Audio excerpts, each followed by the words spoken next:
Hey guys, Mount Vernon Kid here, coming to you again. How's everybody doing out there? Welcome back to my comic book review.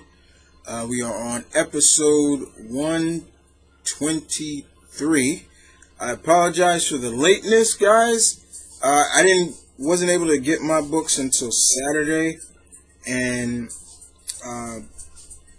I work cut into putting up a review, especially Sunday and things like that. So basically, I'm freshly up, and I thought, what the hell? Let's record this bad boy for the books that came out last week, and just you guys can see what I got. Appreciate the love for last week, the people who commented, and it was good to hear some feedback from everybody. That's great. Yes, guys, I am back. It's not a mirage. I am, and it was good to see Mentor actually review my basically say welcome back as well. But I was not lying. I just expressed my feelings about last week's Amazing Spider-Man, and believe it or not, I gotta tell this, guys.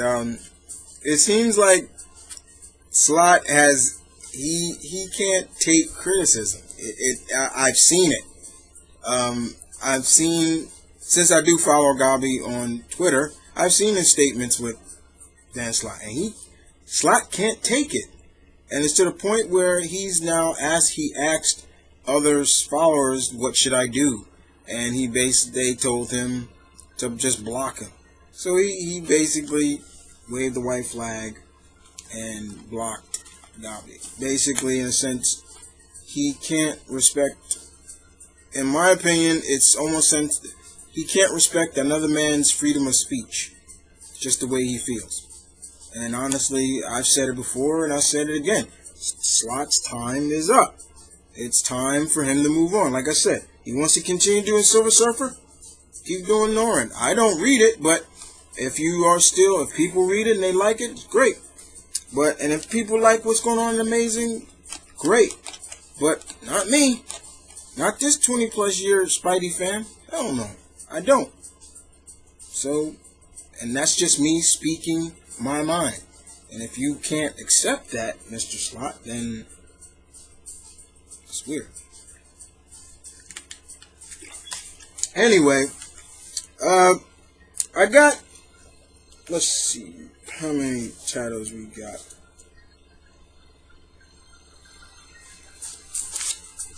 We have 2, 6, 8, 10. Got 14 books to cover, guys. There is no DC in this. I put it up on Twitter. I told everybody, no DC. There will be no DC this week either. I did read one of the future end titles, and that was the Batwoman. She was a vampire. I don't get it. You know, she's pale, so you make her a vampire. Whatever. The Green Lantern New Guardians was kind of interesting. I read that one too. I know next week they got one coming where Harley and Joker actually tie the knot. Whatever. But I can tell you right now, the only DC book that you'll probably see this week with my next, that should probably be He-Man. That's it. But other than that, there's no DC. It is Marvel heavy with literally 2 indie books. One from Boom, one from IDW, which I've been reading. And the Boom comes from a legend who I have nothing but utmost respect for. I have followed this guy's career, and it is the one, the only, Mr. George Perez.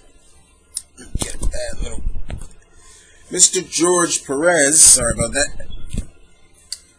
Mr. George Perez is Sirens. This is a 6-part mini for Boom Studios, and Mr. George Perez not only created this, wrote it, and he drew it. As you can see them, these are the Sirens. See that? Pretty cool. All right. So I told Mr. Perez on Twitter, this is not a bad start. I actually enjoyed this. This is really good. It's like a space odyssey, which I don't knock space odysseys. I love them. Basically, these women, the Sirens, are warriors that kind of come from different eras of time. And you see that in this, and they band together to stop a cosmic threat. However, they are now, for some reason now, they are looked at almost as the bad guys. They don't really remember each other and things like that. It's like a whole 180. Some people know them, some people don't. Some members know each other, some members don't. It's a very interesting tale, and I thought Mr. George Perez did a very decent job at putting this together. Like I said, George Perez, his artwork is always super fine to me. I have nothing but the utmost respect for George Perez's artwork. I've heard people say they don't like his artwork, and that's your opinion. I respect that. But I do. I will tell you guys, it gets a little gory and it gets a little hectic real quick, real fast. But overall, George Perez's Sirens, I did enjoy it. I've been keeping an eye on this bad boy since pro wrestler, I think April Hunter was putting it up on Twitter, I believe. Or even before that. But once I heard George Perez, I'm like, okay, gotta check it out. Good stuff. Alright, so we move on to the only other indie book. And like I said, guys, just because I wasn't doing reviews didn't mean I wasn't keeping up my books. And I was. So we move on to IDW. And we move on to Teenage Mutant Ninja Turtles, Turtles in Time. Issue number 4. This was the last issue in this miniseries. This was a very, very, very interesting and pleasant miniseries. And it does basically specifically Turtles in Time. The Turtles go through different eras of time. They go from the prehistoric age, feudal Japan,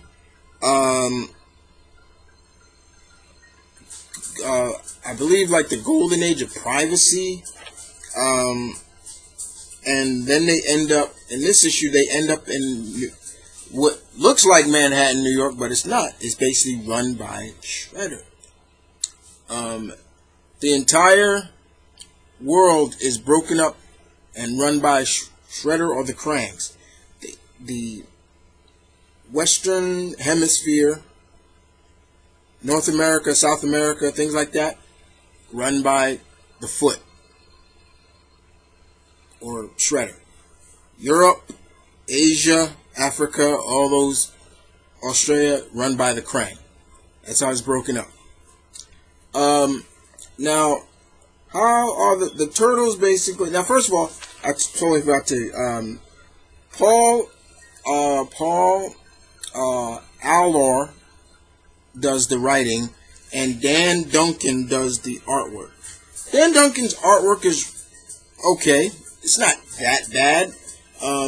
I do wish he had put a little bit more meat or muscle mass on the Turtles. I mean, they're not, but, you know, they are fit, but it was cool. So the Turtles end up in this Manhattan, which is not even called Manhattan. It's called Shredder Island. And in this world, they can walk around freely. Mutants, like, walk the streets, no problem. But there is a resistance. And that is where we get to see things. Now, you probably ask yourself, do the Turtles run into themselves? Yes, they do. It was very sad, too.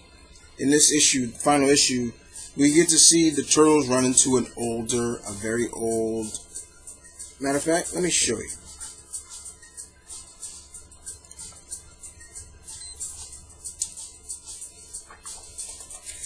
The Turtles run into a very old Donatello, as you can see here up at the corner, and he's been fighting, but he's quit now. And unfortunately, you got Michelangelo saying, "So where's our older selves?" What's that? Look down there. Right here. Yeah. It seems like the others died because they continue to fight Shredder's reign. And basically, in a sense, older Donatello quit. He just quit. He couldn't take it anymore. And it's almost because of his younger self counterpart is able to kind of spark something, but also because the fact that if he dies, it could be a paradox. You know how time travel is. It's funny stuff. But it was a very interesting story. Do the Turtles able to get back to their own time? I'm not going to spoil that. But there was a very good monologue in this at the end of the issue between Donatello and very good indeed.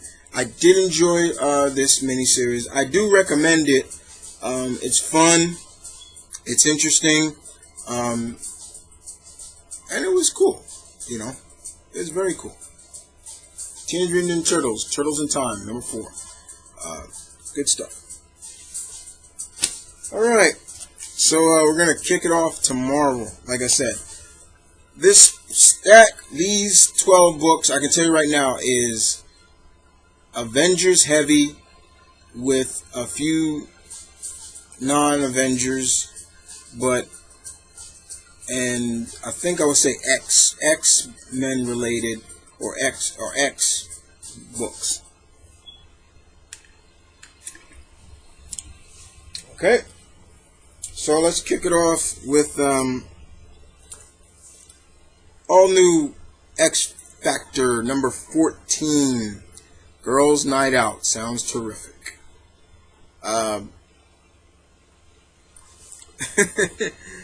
Mr. Peter David still continues to have fun with this book. You could see it. He plays it up very well, which I enjoy very much.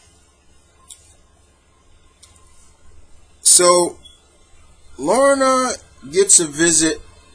So Lorna is in the kitchen, and here comes Danger. And I gotta spoil this for you, because this was pretty funny. So Danger basically says to Lorna, would you like to have sex? And she's like, what the fuck? Like, what did you say? Would you like, and it's like, and Danger just says it so pleasantly, like, would you like to have sex? And Lorna's like, I'm not gay. Like, it wasn't supposed to be taken as a joke when she said that, but it was just like, this is Danger, who is a synthesoid, saying, would you like to have sex? So not only that comes, then Lorna gets a visit from her sister, Wanda. And Lorna, and Lorna's kind of, Wanda comes and says, almost first Lorna's like, well, what the hell are you doing here? Like, Lorna's taking shots at Wanda, like, yeah, and you nearly took, the whole M Day and everything like that, no more mutants. And, I can understand Wanda saying, like, okay, yes, I did that. Okay, get over it. Now, I can see that, and I like that Peter David brought that up, where he basically wrote it where Wanda says, how many times is that going to be held over my head now? I get it. I did it. Okay, mutants are coming back now, so what the hell? And she's just like, look, I just wanted to come see my sister. And, Lorna's kind of being a little bitchy, like, you're only my half-sister. Look, personally to me, whether you're a half-sister, a full sister, half-brother, full brother, I don't care. Brother's a brother, sister's a sister. They have the same father, just different mothers. your sisters. So basically, what happens is Danger, Lorna, and Wanda go to this,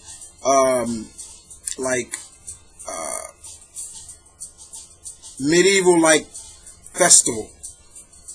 And that's where it gets just really kooky and silly and things like that. It was fun. But even once again, I think even before that, when they were drinking together, they're all sitting around. Danger once again, Danger asks Wanda, would you like to have sex? And I'm like, what is with Danger? Why is she, what the hell is she doing? But it was really fun. This was a fun book. And the ending, oh my God, I dare not spoil that ending. It was so funny. Peter David does it again with his crazy cliffhangers and that dun dun dun moment. But all I can say is, oh shit. Still good. And I'm not even going to bring up the fact that Wanda tries to get Lorna to join the Avengers too. But yeah, it happened. This was good. Alright, so we move on to All New X-Men number 32, Bendis. Let me see, Muhammad Asara, he does the artwork.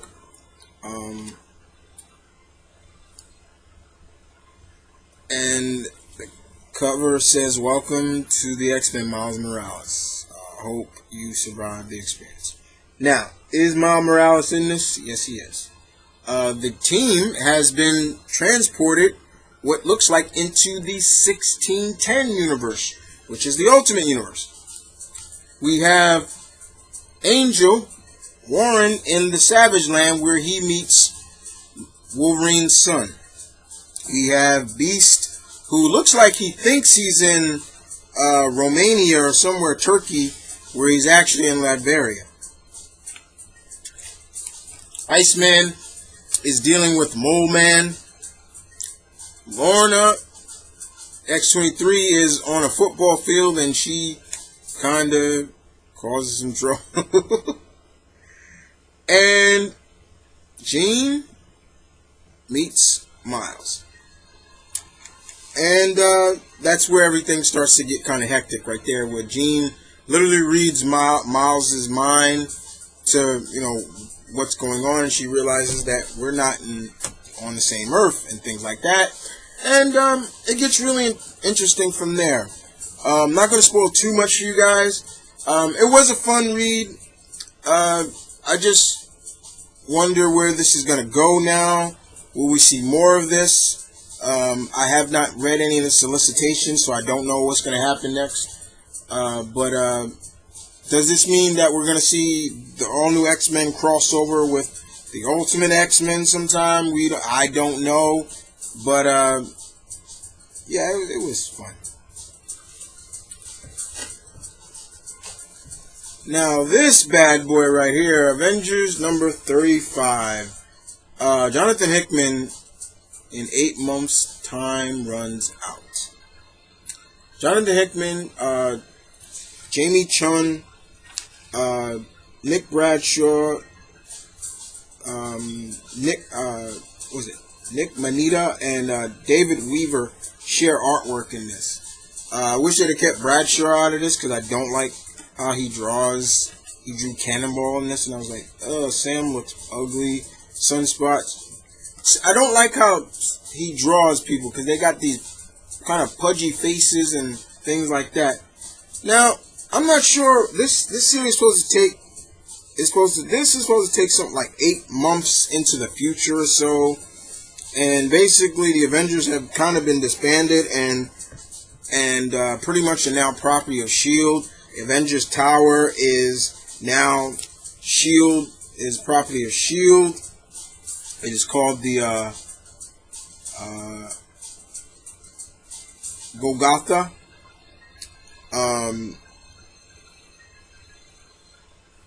Basically, see, look how he draws. That's Nick Bradshaw. Look at Cannonball. That just looks disgusting to me. Cannonball has a baby with Smasher. Thor and Hyperion are about to do something. As you can see here, Thor and Hyperion, they're older.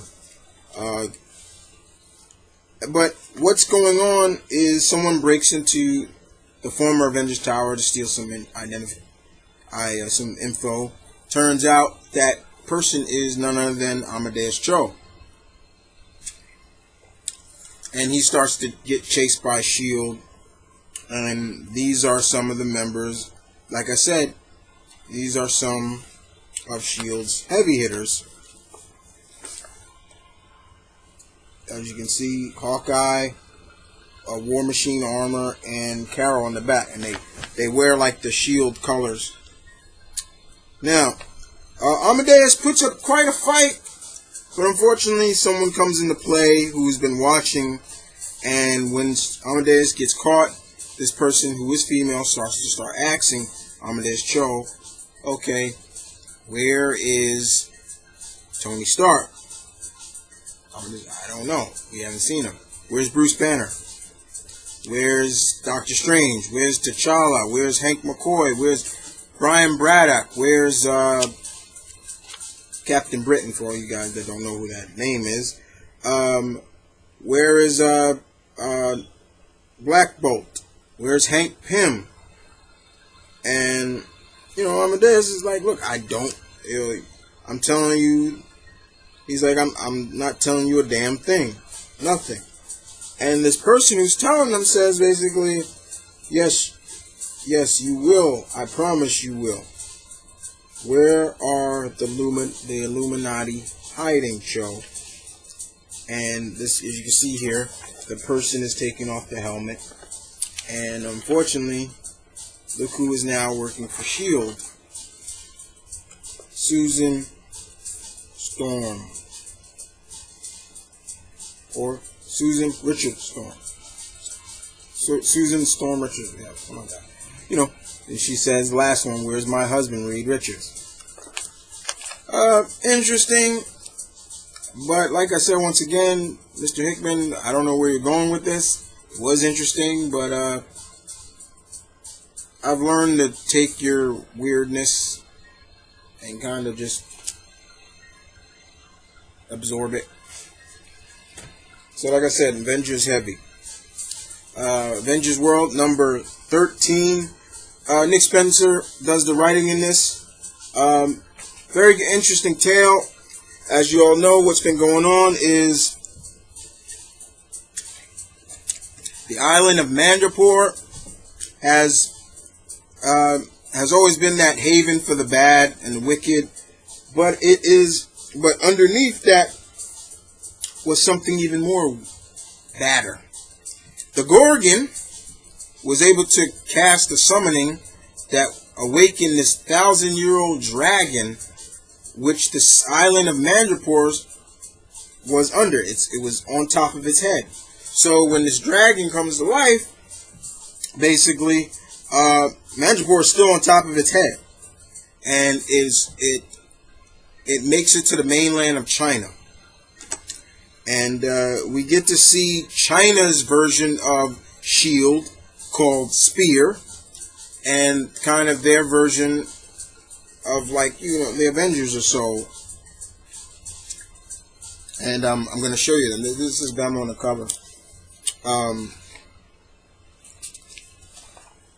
And pretty much that's what this issue is about, explaining who these characters are. S.H.I.E.L.D. has the helicarrier. Well, Spear has the Circle. But unlike the helicarrier, which Black Widow does tell a joke about, you know how many times I've been in a crash like this with the helicarriers? And the director of Spear, who is Dr.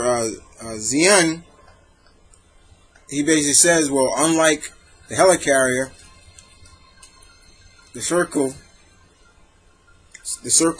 knows how to get back up, basically.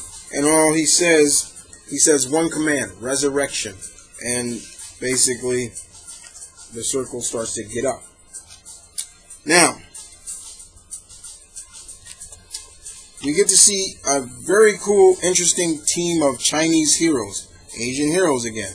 It looks like Marvel has decided to not continue the what was the other team that was there they had before? I'm trying to remember his name, but they made a new team called the Ascendants, and there are 5 members, and I'm going to show you each one of them. Okay. The first one, as you can see, here they are right here. This guy right here, the big one in the front, his name is Devastator. He is actually, no joke, a Skrull who has devoted his life now to serving China. Which is kind of interesting. The leader of this team is called Weather Witch. This chick up here, the girl in the green. Then you have Saber down below, as you can see. See that guy down below. Then you have Vector, who has Dark Force powers, and she can teleport. Pretty cool. And the last one, for anybody who knows their Chinese mythology and myth and legend, like yours truly, the last one, his name is Sun Wukong. Recognize that name? If not, the Monkey King, yeah, is a part of the team. And he does think he's a god, and he calls them mortals, and things like that. And that's mainly what this was all about, really. Was getting to know that team of the Ascendants. And the ending is really cool because the director of Spear knows that they need some help from S.H.I.E.L.D. But the coolest thing we get to see, which I gotta show, because my boy Shang took in some freaking Pym particles, and he is ready to duke it out with the giant dragon. So we got a giant-sized Shang-Chi who has Pym particles in him taking on a giant dragon. How fucking cool is that? Alright. Move on to Daredevil number 8. Mr. Wade making that magic, working that dust, that magic dust, and giving us some interesting stuff. I give you a clue why the cover is purple. Don't want to spoil too much in there, but I was really impressed. But I'm also worried because it's like Marvel seems to be doing this now. They're killing off some of their villains, and I'm like, why'd you do that? But all in all, not going to spoil who Matt is facing in this, but the cover should give you a clue. That is the only way I can describe it. I don't want to spoil anything about it, but it was good. Good job, Mr. Wade, as always. Now, we come back to the edge of Spiderverse, ladies and gentlemen. I did enjoy the first part with Spider-Man Noir. It was good to see. But this time, I was keeping my eye on this, and I was wondering when they were going to put this out. And I tweeted Mr. Jason Latour for this. Thought he did a fantastic job. And Edge of Spider-Verse, Gwen Stacy, Spider-Woman. Oh my fucking god, this was good. Holy crap. Sweet Jesus. God almighty. Good gracious. I can keep going. This was really, really good. I'm familiar with Jason Latour's writing. I thought he did a decent job with Bucky, Winter Soldier. Not saying it's better than Brubaker, but no, he did do a pretty decent job. But in this, he really showcases that hey, this was really good. So basically, yeah, it's Gwen. And in this world, Gwen is the spider character. And basically, she is, the story pretty much is a cliche story we've seen plenty of time again. I've always said that, guys. But it's also the fact that what have I always said? Like, it's just how the writers execute it. In this, Gwen is convicted of a crime she did not commit necessarily, and I'm gonna spoil this for you. It's the death of Peter Parker. In this world, Peter dies. Basically, Peter dies, literally Peter becomes the Lizard in this world because he just wanted to be special like Gwen. And when you read that part, you're just like, oh man. But in this, Gwen is part of a band that is run by Mary Jane. And one of the Mary Janes, that's what they're called. And you can see right here, they're rehearsing a song called Face It, Tiger. You've been shot. Face it, Tiger. That's all you got. Face it, Tiger. And it's kind of funny. That's pretty much the notion of it. What also is cool, I love Gwen's costume. I love it. I think it's so cool. So basically, in a sense, it's also, Gwen trying to clear her name. Now, the cops are out looking for her, and they have itchy trigger fingers. They're just ready to pop a cap in her, no problem. Her father is still Captain Gwen's, George Stacy, and Gwen is conflicted on the responsibilities of this and that, and it was just the storytelling and the drama really showcased that very well. What else also was interesting, we get to see this world's version of the Rhino, who probably nobody know who that was. And we get to see you get to see a hero in the 616, what he would be like in this world. I'm going to spoil it right now. Yes, Daredevil, Matt Murdock, works for the Kingpin. So sad. So sad.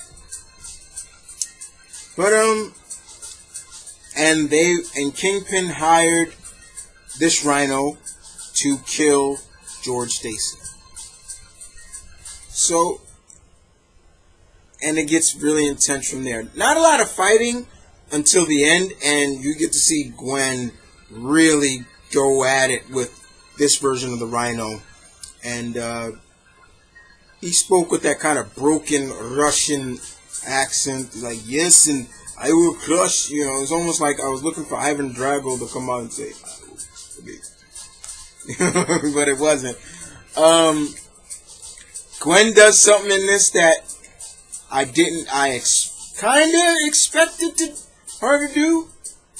And you get to find out the reason why she does what she does as Spider-Woman, which is really get you right here. I'm not even joking. That was like, oh.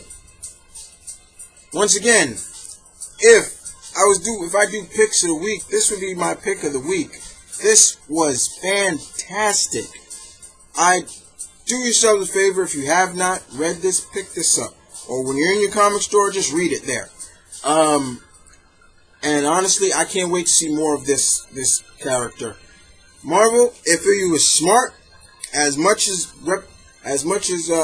input this book is getting, and I've been seeing a lot of people say they like it. Hopefully, maybe after the Spiderverse, we can get maybe an ongoing of this, because I'd surely buy it. And we'll keep it with the ladies, and we'll move on to Elektra, number 6. Yeah. W. Hayden Blackman does great writing, and Alex Sanchez's artwork is pretty good. Basically, Elektra is on the run because she's trying to keep another assassin alive from the Assassin Guild. This assassin's name is what was his name? Kate Crow. He basically was notorious and elusive. Nobody really saw him coming. But the one thing he made a career out of doing was stealing other contracts from other assassins. And pretty much that includes the Guild of Assassins. And he also took their money. And they want his head. Unfortunately, Elektra was able to get to her first. And she has been dishing out the pain on a lot of people. And I'm going to show you who they are, people, just to show you how badass she really is. So she's been keeping this guy alive, even though the Assassin's Guild have been finding them everywhere they go. She has been dealing with the likes of Blizzard in the Arctic, by the way. Crossbone in Madripoor. Whiplash. Shocker and Boomerang, Jack-O-Lantern and Blackout, Tiger Shark in the Everglades,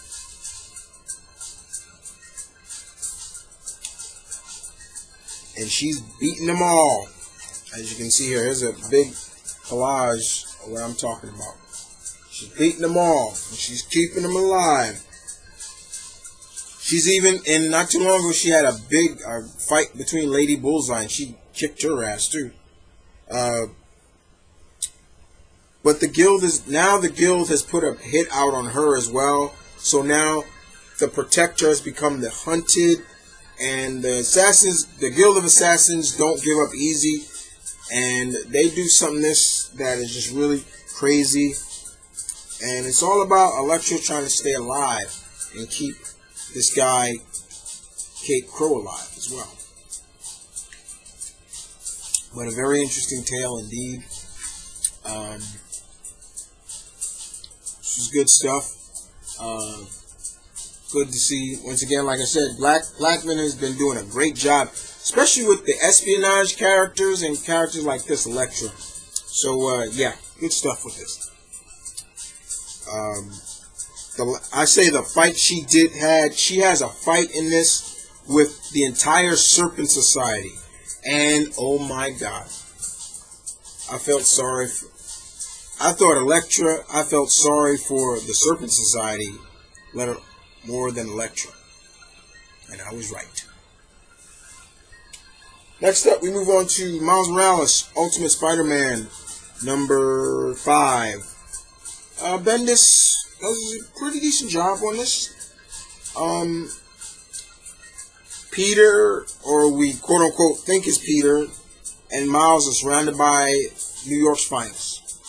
Unfortunately, they try to escape, and Miles is winged in the leg or the arm with a gun. Then he went into camo mode. Unfortunately, and looks like all is lost for our young hero until he gets help from an unlikely source, and that's the ultimate version of Maria Hill. And we get to learn a little bit more about Maria in this. And we also get to see Norman Osborn pay J. Jonah Jameson a visit and talk about this and talk about that. And then it's the ending. Oh my God. And it's just like, Bendis, really? You're going to pull that off? Okay. Let's see where this goes. Unbelievable. You know, I've just got this to finish the checklist list of Spider-Verse. and that's Superior Spider-Man number 33. Basically, Christos Gage does the writing, I believe. I'm trying to remember. And we get to see in one universe, Spider-Man is this Spider-Man. One that Karn is chasing is a cyborg. So he's a cyborg Spider-Man, and he leads him into a trap to try to kill him. And Superior Spider-Man Doc Ock tries to use the supporting cast of all these different Spider-Men to defeat Karn. And I'm talking about characters. Spider-Man, you have, here they all are right here. You have Spider-Man India. You have Spider-Man Noir, Six-Armed Spider-Man. And they also give the Earth that they come from. The Superior Spider-Man, Assassin Spider-Man. This guy is a Spider-Man, but he's an assassin who his web shooter is actually a gun. And it's like, oh. You have Spider Monkey, and you also have Spider Girl.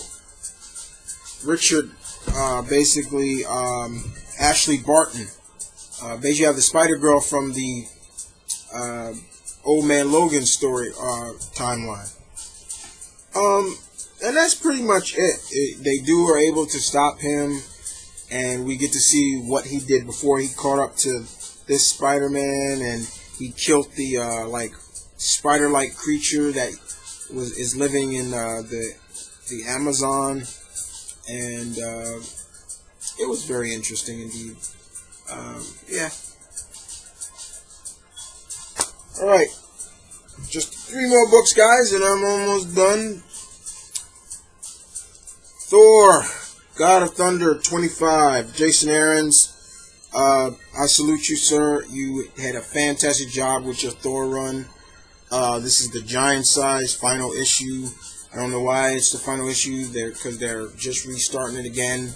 They're rebooting it back to number 1. I don't know why they're doing it, but that's when the female Thor comes in. Basically, this is a story of the past, the present, and the future as how Aaron's has been doing it. We can see the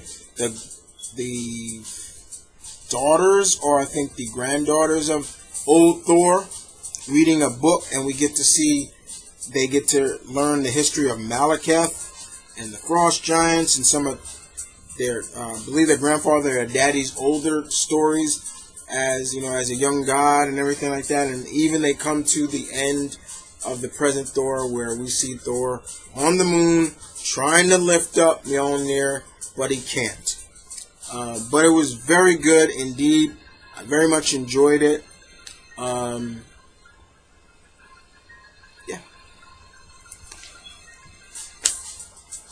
And I am, guys, and I will be picking up the new Thor, because I love Thor, and I don't care who picks up the hammer. I loved when Eric Masterson had it. I was all for Beta Ray Bill. Whoever this female is, I'm ready. Uncanny Avengers number 24. Remender and Salvador LaRocca. Yes, love his artwork. March to Axis. Now, did I care for Original Sin? No, I didn't. Didn't care at all. It's a lot of crap. Let's see if Axis can do that for me. Now, basically, in a sense, it's Wolverine telling the group, like, look, stick together, things like that, follow a leader who's having. But also, he talks to Rogue, and I love the things that he talks to Rogue about a lot. He's talking to Rogue, and Scarlet, and he's telling Rogue, the fact that all that training you went through to learn how to control your powers, and now it's gone. Now you got to start all over. He basically says, and I'm going to read those words, word for word. because it's a very touching moment, which I really enjoy. Wolverine doesn't stay; he just is paying a visit. Because Rogue is worried about Wolverine because of the fact that he, his healing factor and things like that. And she's like, go somewhere, hide, do something. And Wolverine's like, I can't do that. It's like, he even calls her by her real name, Anna Marie, which is cool. But I love what Wolverine says, where he basically says to Rogue, he's telling Rogue, stay with this. You got a good thing going, but I can see the sadness in your eyes. All those years learning to control your powers only to find yourself right back where you started. It's a heavy burden, no doubt about it. And but you'll climb that. You've climbed that will before, and you'll do it again. And I love it because it's a very good hug scene between Rogue and Wolverine. Now, the question a lot of people probably ask, so how do I feel about that? Look, I don't like the idea of Rogue now going back to basics now where she can't touch anybody and things like that. But we'll see where it goes. But honestly, I think, Rick, Mr. Remender, you should have just left her powers alone. I mean, this was like her reward.